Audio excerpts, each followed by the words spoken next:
전화를 받지도 않고요. 그냥 전화 그냥 끊겨요. 영업점에다가 전화를 해서 이틀째 이제 너무 황당했던 게, 제가 멘붕인 게, 분명히 여기가 주간 업체예요.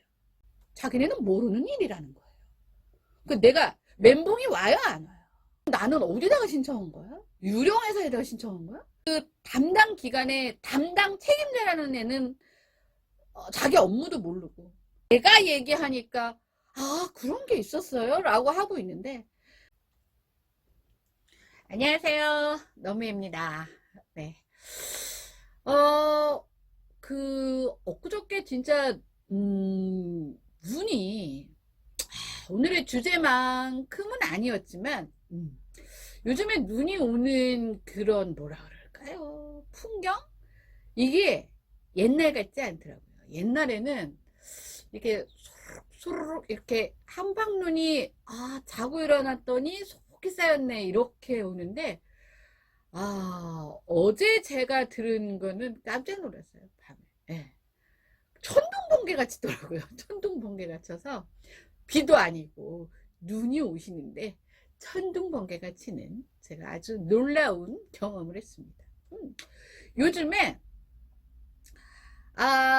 가끔, 예전에는 가끔씩 제가 했던 그 멘트였어요, 옛날에는. 근데 요즘엔 잦아졌어. 굉장히 자주 합니다. 그런데 자, 자주 하는 이 멘트를 앞으로는 여러분들이 이제는 하셔야 된다라는 아주 아이러니한, 뭔가 하여튼 이게 참 설명이 안 되는, 이제는 우리는 미래를 살아야 된다라는 이 두 가지의, 이게 뭐 동전의 양면도 아니고 뭔지 모르겠지만 하여튼 얘기를 해보려고 합니다. 그래서 오늘의 선곡은 제가 아예 처음부터 얘기를 할게요. 예, 손단비 씨가 불렀던 미쳤어요. 미쳤어. 근데 보통 우리가 미쳤어 이러면 거기도 이제 보면은 미쳤어, 내가 미쳤어, 막 이렇게 나와요. 근데 우리가 보통 이제 미쳤어, 미치다 이러면 이제 crazy, 뭐 crazy하다, 뭐 이런 표현을 많이 쓰는데, crazy는 정말 이제 병리학적으로, 병리학적으로 이제 문제가 생긴 거를 보통 이제 crazy라고 표현을 하는데, 손담비 씨가 부르면 미쳤어, 내가 미쳤어, 뭐 이런 부분에서의 미쳤어는 그런 개념이라기보다는 이 두 가지 개념이 살짝 섞인 부분이 아닐까라는 생각이 들었습니다. 그 가사의 내용이랑 상관없이 제가 어제 하루에 이 두 가지의 미침을 경험했어요. 네. 첫 번째 미침은 뭐냐면, 우리가 흔히 말하는 머리 뚜껑 열려, 하는 거죠. 너무 열받고 막 열이 우리 그 냄비에다가 물 끓이면은 막 열이 이제 100도씨 이상 오르면 막 뚜껑이 들렁들렁들렁 하면서 이제 확 넘치잖아요. 그런 것처럼 너무 열을 받으면 이제 머리 정수리 뚜껑이 날아가겠다 싶을 정도로 이제 열받고 빡치고 화가 나고 하여튼 그런 상태인 거죠. 예, 그런 상태가 하나가 있고, 또 하나는 우리 멘탈이 붕괴됐다는 거죠. 내 머리가 너무 어처구니가 없어서, 아니 이거는 뭐 상식이라고 말할 수 없는, 무슨 뭐 귀신에 홀린 것도 아니고 대낮에 그런 두 가지 사건을 제가 어제 경험을 했어요. 그래서 이게, 이런 미침은 사라져야 되는데 요즘에 자꾸 이런 미침이 저한테 자주 이렇게 침투를 해서 제가 풀고 가려고 합니다. 자, 첫 번째 미쳤어, 제 머리에 뚜껑 열렸던 거는요, 어제 뉴스를 보면서였어요. 뉴스를 안 봐야 되는데, 말했잖아, 나는 뉴스를 봐야 되는 사람이라. 네. 첫 번째가 이제 세금 얘기인데요. KBS에서 수신료를 이번에 뭐 인상 해달라, 뭐 이런 식으로 얘기를 했는데, 수신료가 사실 전기세에 포함이 됩니다.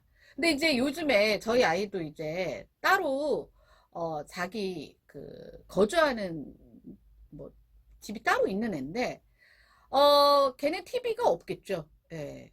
걔는 TV가 당연히 없는데 그 전기세 안에도 수신료가 나간다는 거예요. 그러니까 TV를 안 보는 가구나 TV를 보는 가구나 수신료가 다 나가는데 얘네들이 올려달래. 올려달라는데 얼마를 올려달라냐면은 거의 글쎄 몇 프로라고 해야 되나? 또 50 몇 프로 이상이 올라가는 거예요. 그쵸. 50 몇 프로 이상이. 근데 요즘에 물가 상승률 뭐 이런 거 따져봤을 때 50 몇 프로가 오른다 그러면 거의 이건 미친 거예요. 정말 이건 미친 거야.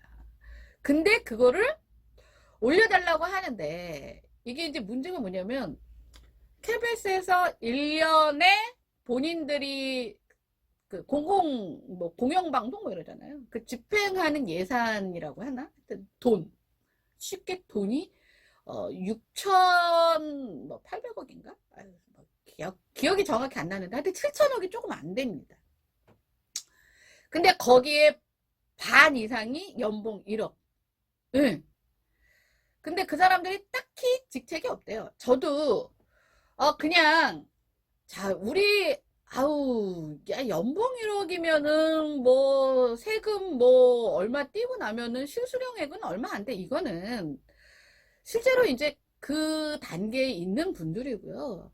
아직도 대부분의 사람들은 연봉 1억 그러면 고액 연봉자 이렇게 들어갑니다. 실제로 우리나라 그 이렇게 소득 이 분위로 쫙 나눠봤을 때 연봉 1억 이상이면은 고연봉으로 들어가는 진입이 굉장히 그래도 쉽지 않은 연봉이에요. 특히 요즘처럼 경제가 안 좋을 때는 훨씬 더 그렇고. 근데 그런 사람이 50%가 넘는데 문제는 뭐냐면 그 사람들이 하고 있는 역할이나 그 사람들이 공공성이나 하는 부분들은 그걸 따라오지 못하는데 저도 수신료 내고 보는 프로가 딱 하나 있습니다. 예, 하나 있어요. 토요일날 보는 거 딱 하나. 그거 외에는 전 뉴스도 안 봐요. 너무 풀딱지가 않아서. 근데 자기네들은 쓰고 싶은 거 다 쓰고 주고 싶은 거 다 주고 그렇게 하는데 돈 모자르니까 내놓으래. 근데 사실은요 아주 그지 같은 소비자 입장에서 형태가 뭔지 아세요? 독점이고요. 끼워 파는 거예요. 근데 우리가 예를 들면 그게 시장의 논리로 들어가잖아요. 그러면 바꾸면 돼. 내가 저 기업 저런 식으로 해? 아우 재수없어. 나 딴 데로 바꿀 거야. 이게 이제 시장의 논리인 거예요. 내가 선택할 수 있는 거예요. 근데 이게 전기세라는 건 이제 한전에서 이게 나가는 거잖아요. 내가 전기세를 고지받는 게. 근데 거기 안에 아예 알박기가 돼 있어. 그러면 내가 KBS를 보든 말든 난 그냥 무조건 내야 되는 거야. 내 전기는 쓰잖아. 전기는 쓰잖아. 전기세 안에 그냥 알박기에서 내면 나는 내야 되는 거야. 나의 어떤 선택권이 없어. 나는 KBS 안 보는데요? 아니 KBS가 안 보는 게 아니라 집에 TV가 없는데요? 집에가 TV가 없어도 내야 되는 돈인 거예요. 그럼 잘이나 하면 아니 우리가 솔직히 말해서 뭐 2,500원 3,500원이 없다고 우리가 뭐 한 달 굶어 죽진 않지만 이게 이제 사람의 감정의 문제라는 거예요. 너무나 편파적인 제가 봐도 참, 이건 좀 해도 너무한다. 내가 아무리 그냥 그래 그럴 수도 있지라고 놓고 봐도 아니 이게 다른 데도 아니고 내 수신료 갖고 내는 거잖아. 제가 수신료뿐만 아니라 이렇게 세금이라고 하는 거에 대해서는 저는 조금 할 말이 있어요. 제가 이제 얼마 전에 이 밑에 거를 얘기하려고 하는데 무슨 대출 소상공인 무슨 2차 대출 코로나 때문에 있더라고요. 그래서 그 정보를 알고 이제 지원을 하려고 해봤더니 제가 밀린 세금이 있더라고요. 주민세 6,000원. 그 전까지 제가 열심히 냈는데 이게 세금이 자동이체나 제가 막 이렇게 제가 스스로 막 이렇게 뭐라 그러죠? 정기적으로 납부돼야 되는 거나 뭐 소득 신고를 해야 되는 거나 이런 거는 굉장히 잘 챙기는데 그 주민세는 뭐 뜬금없이 이렇게 고지서로 오잖아요. 그러니까 제가 우편물을 잘 못 챙기니까 놓친 거예요. 그래서 6,000원 냈어요. 그러니까 저는 그런 이제 제가 업무가 이게 그런 것들을 계속 확인할 수밖에 없는 역할에 있다 보니까 내가 세금을 밀린 거 없이 되게 잘 내고 있다라는 저는 스스로에 대한 당당함이 있습니다.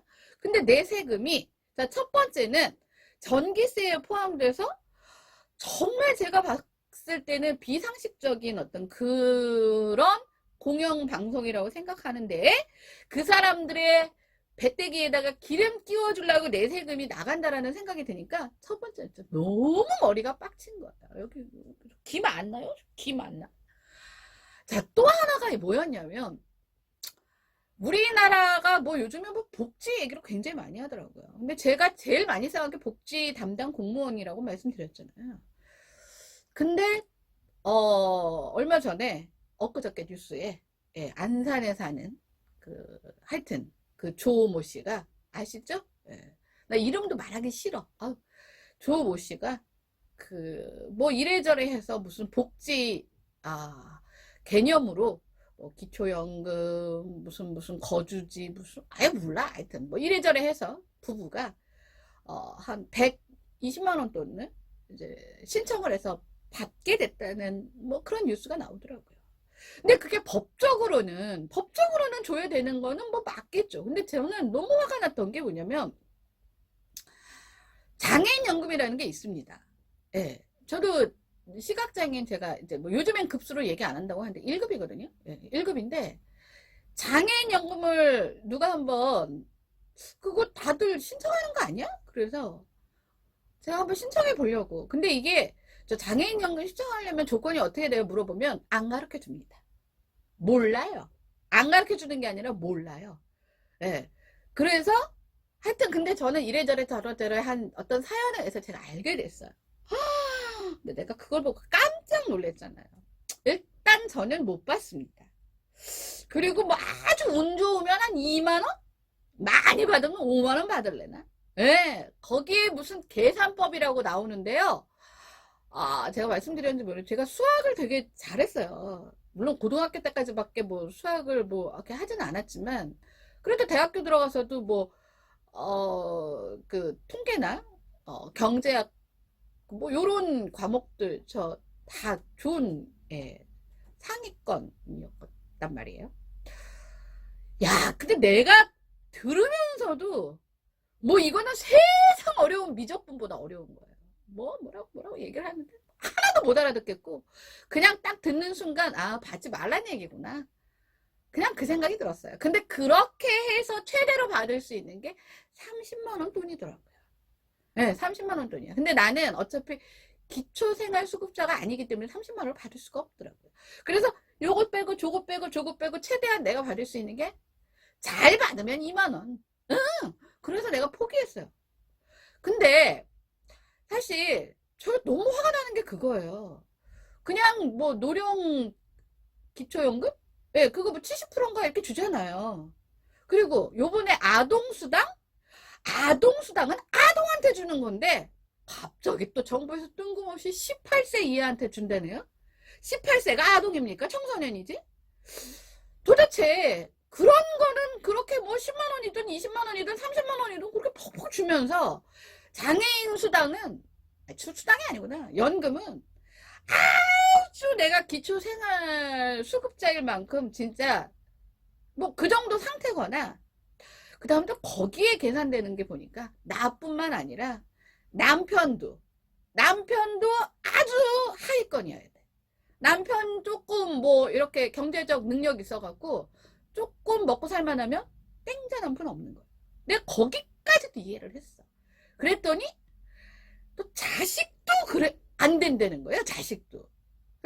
그 보니까 우리 아들이 이제 성인이잖아요. 아직 학생이기는 하지만. 그럼 얘가 이제 군인 가면서 뭐 군인 적금이나 이런 걸 좀 타서 예금이 좀 있단 말이에요. 그런 것도 다 계산에 포함이 되는데 내가 얼마나 화가 났는지 몰라요. 그러곤 주는 게 30만 원인데. 다른 데서는 세상에 흉악범이다 뭐 어쩌고 하는 사람들도 떡하니 그냥 당당해 가서 시청에 갔는지 구청에 갔는지 뭐 가서 신청해갖고 120만 원씩 딱딱 타는데 거기 다 내 세금 들어가잖아. 내 세금. 나는 그 6천 원 세금 냈다고 뭐 대출 신청도 안 내서 그것까지 따박 정말 다 내고 있는데 내가 열이 받아 안 받아. 그래서 제가 정말 너 미쳤구나. 예. 뭐 법이래니까 그 사람이 타가는 것 같고 막을 수는 없겠지만 정말 미쳤구나. 이거는 도대체 제가 살기에는 너무 미친 세상이라는 생각밖에는 들지가 않았어요. 예. 네, 여러분들도 살면서 이런 일을 굉장히 많이 겪으실 거예요. 특히 요즘에 코로나 이후에 아마 이런 정말 이 마음적으로 정말 내가 세상이 미쳤구나 라는 생각이 드는 일들이 요즘에 너무 주변에서 많은데, 제가 하여튼 어제 겪었던 내 이 피 같은 세금. 아니 나는 진짜 막 진짜 남들보다 그냥 막 진짜 막 쥐어짜게 온 에너지를 다 써서 나는 병원 다니면서 링겔 맞으면서 이렇게 사는데, 나한테는 뭐 2만 원 뭐 이러고 있는데, 아니 뭐 KBS 거기 다니는 사람들은 반 이상이 다 1억 연봉에 조금 돈 좀 모자르면은 허리띠 좋을 생각은 안 하고, 나 돈 떨어졌으니까 돈 좀 더 내쇼. 아유 2,500원이나 3,500원이나 뭐 1,000원인데 뭐 이러고 앉았고, 그것도 내가 빼고 싶어도 빼지도 못하게 전기세에다가 폭폭 알바끼에 나가고, 내가 그런 데다가 아니 거기다가 뭐 흉악범이든 뭐든 뭐 복지 대상자면은 다 되는데 왜 나는 이렇게 죽어. 이러면 어떤 생각이 드는지 아세요? 아니 그냥 아무것도 안 하고 그냥 기초생활 그냥 받는 게 낫겠네, 이런 생각이 드는 거예요. 그러니까 사람이 열심히 살려고 하는 의지를 다 꺾는 일들이 이게 미친 세상으로 가는 첫 번째 단계인데, 요즘에 그런 일들이 너무 많습니다. 아우 또 열받았어. 자, 두 번째는요, 제가 이번에 이제 대출 신청을 하면서 알게 됐어요. 이게 요즘에 이제 이게 요즘에 대면보다는 비대면을 더 많이 선호를 하다 보니까 이제 비대면으로 신청할 수 있는 게 있더라고요. 그래서 이제 유목주목 여기 상담 받아갖고 이제 신청을 했는데, 뭐 어찌저찌 해서 뭐가 결과물이 날라왔어요. 근데 제가 좀 궁금하더라고요. 좀 의문사항도 있고. 그래서 이제 은행에다가 전화를 했어요. 그때 은행에서 자기네들은 심사를 담당하는 기관이 아니라는 거예요. 그래서 어디다가 전화를 하래요. 거기는 이제 나라에서 운영하는 공공기관입니다. 근데 제가 이렇게 은행에서 하는 얘기를 들어보니까 은행에서 하는 말이 맞을 것 같은 거예요. 그러네. 그래서 이제 거기다가 전화를 했어요. 근데 은행하고 통화하는 데만도 뭐 아예 콜센터는 전화를 받지도 않고요. 그냥 전화 그냥 끊겨요. 그 다음에 도저히 안 됐어서 제가 이제 영업점에다가 전화를 해서 이제 간신히 이틀째 이제 그 기관에다가 전화를 했는데, 너무 황당했던 게, 제가 멘붕인 게, 분명히 여기가 주간 업체예요. 예, 거기 나와요. 그리고 콜센터에다가 전화하면 뭐라고 나오냐면 신용 땡땡땡 아니면 영업점에다 문의하시기 바랍니다, 이렇게 나와요. 둘밖에 없는 거예요. 근데 은행에서 저쪽에다가 전화를 하래. 그래서 힘들게, 요즘 전화 잘 안 받잖아. 힘들게 전화를 했어요. 그랬더니 자기네는 모르는 일이라는 거예요. 그 내가 멘붕이 와요, 안 와요? 완전히 멘붕이 온 거예요. 그럼 나는 어디다가 신청한 거야? 유령회사에다가 신청한 거야? 아니 나는 그냥 내가 알고 싶은 걸 질문을 하려고 했는데, 그거 질문 하나 하는데 상담원이랑 1시간 했죠? 상담원하고 트립 때 1시간 했더니 얘가 모르겠대요. 그래서 담당자를 그제서야 바꿔주는 거예요. 그래서 담당자랑 또 1시간 통화를 했어요. 그랬더니 나중에서야 알아보고 전화를 준다는데 아직도 연락이 없습니다. 네. 근데 더 황당했던 건 뭐냐면 거기 담당자래요. 그래서 이제 직함도 대리 직함을 달고 있더라고요. 근데 제가 아니 뭐 비대면으로 어쩌고 저쩌고 얘기를 했더니 이거 원래 대출 심사는 다 대면으로 은행 가서 해야 되는 거 아니에요? 이러고 앉았어요. 아니 원래는 은행 가서 했는지 모르겠지만 지금 코로나 때문에 비대면으로 이렇게 하는 게 있다고요. 그랬더니 어머 몰랐대요. 그래서 내가 가르쳐 줬어요. 어디를 들어가서 이렇게 해서 어플 깔아서 이렇게 하면 됩니다. 그랬더니 그제서야 몰랐어요. 저는 대면으로 다 은행 가서 직접 서류 놓고 하는 줄 알았어요. 이러고 앉았어요.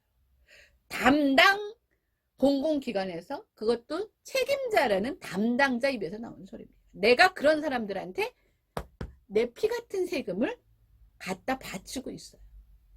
그래 내가 빡이 칩니까 안 칩니까? 내가 요번에 그 졸업한 청년들 취업이 뭐 률이 굉장히 안 된다 그래서 나라에서 뭐 취업 자리를 만들어 주는데 전부 다 공공 자리예요. 나 거기다가 지금 세금 연락에 바치고 있잖아. 나는 정말 불면증이 올 정도로 그냥 정말 너무 일에 매진해서 이렇게 일하고 있는데 정말 그 담당 기관의 담당 책임자라는 애는 자기 업무도 모르고 그거를 내가 얘기하니까 아 그런 게 있었어요? 라고 하고 있는데 정말 제가 이런 세상에서 내가 지금 뭐 하고 있나 싶은 생각이 정말 들어서 내 이 얘기라도 안 하면 화병 날 것 같아서 말씀을 드렸습니다. 여러분들도 지금 이런 아마 경험을 하고 계신 분들이 굉장히 많을 거예요. 그러니까 요런 미침은 정말 좀 털고 가야 되는데 이게 잘 안 털어지는 게 문제인 것 같습니다. 자, 그런데 아이러니하게 우리가 정말 이제는 미쳐야 될 부분이 있다는 게 이게 참 신기한 것 같아요. 네.